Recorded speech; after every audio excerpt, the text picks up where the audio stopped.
ये फैलाया गया है कि भाई 40 से ऊपर जब आपकी एज हो जाए तो आपको मेमोग्राम करते रहना चाहिए, हर 6 महीने में एक बार, हर साल में एक बार। तो अब इसमें क्या होता है कि बहुत ही कम लोगों को पता है कि mammogram causes cancer. Mammogram causes cancer, ये आप बिल्कुल क्लियर सुन रहे हैं, मेमोग्राम से कैंसर डायग्नोस नहीं कर रहे हैं आप, उसको कॉज कर रहे हैं। सिंपल बात यह है कि मेमोग्राम का मतलब होता है कि ब्रेस्ट को ऐसे दबाते हैं, जितनी अबाउट 20 kg के प्रेशर से दबाते हैं और उसको स्कैन करते हैं, रेडिएशन देते हैं, उसका एक पिक्चर लेते हैं। Radiation itself cause cancer.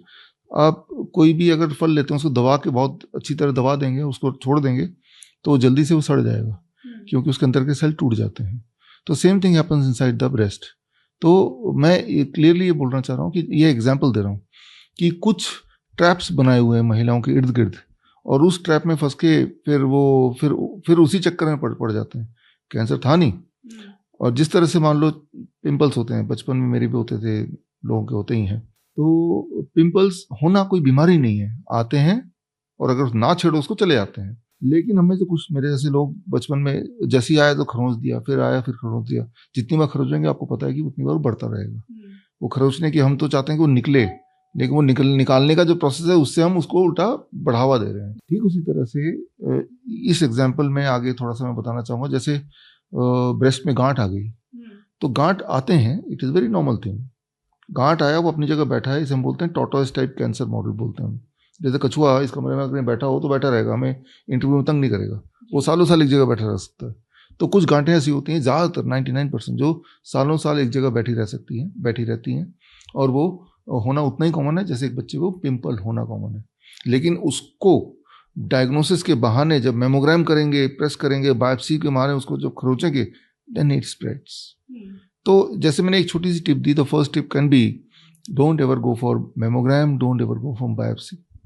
ये किस सिचुएशन में ये ट्रीटमेंट, अगर कैंसर की बात करें तो किस सिचुएशन में इसको लेने की ज़रूरत पड़ती है? किसी भी सिचुएशन में नहीं, यही तो इंटरेस्टिंग बात है। हाँ।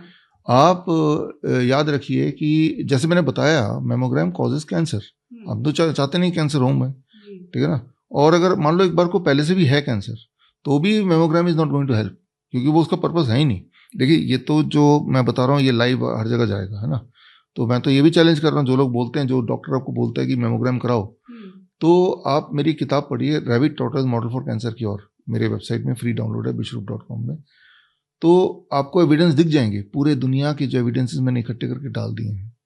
तो सबसे इंपॉर्टेंट बात है कि आपको अवेयरनेस होनी चाहिए कि भाई जो गलतफहमियां फैलाई जा रही हैं वो एक ट्रैप्स हैं, है ना। मान लो आप एक दुश्मन के इलाके में गए, जंगल में लड़ाई चल रही है बंदूकों से, तो वो दुश्मन क्या करता है, ट्रैप लगा जाता है ना, कि आपके पैर पड़े और धमाका हो जाए, अपने आप ही मर जाए, उनको कुछ करना ना पड़े। वैसे ही ना आपके आसपास कुछ मेडिकल इंडस्ट्री के ट्रैप्स हैं। पहला ट्रैप मैंने आपको बताया, मेमोग्राम नहीं कराना है, किसी भी कीमत पे नहीं कराना है, किसी भी कीमत में नहीं कराना। जो असली कैंसर है, मैंने देखा जो हमारे 20 हॉस्पिटल्स हैं उसमें 20% पेशेंट कैंसर वाले आते हैं।